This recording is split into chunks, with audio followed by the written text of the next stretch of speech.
ह्या शुक्रारच्यान राज्यात road safety विकाक सुरवात जाल्या।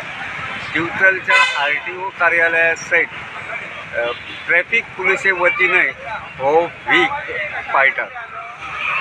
ह्या विका निमतान दोनूय कार्यालया वतीन जागृती हातात घेतल्या। दिवचलच्या ट्रॅफिक सेलान पुलीस निरीक्षक गौरेश मळीक हांच्या नेतृत्वाखाला आयज दनपारां दिवचलच्या बस स्टँडा लागीं रावून यो वच करपी दुचाकींक आडायले। तांकां येरादारी नेमा विशीं म्हायती दिवन वेवस्थीत हेल्मेट घालात, सोरो पिवंक नाकात असो संदेश दिवपी पत्रकां वाटली।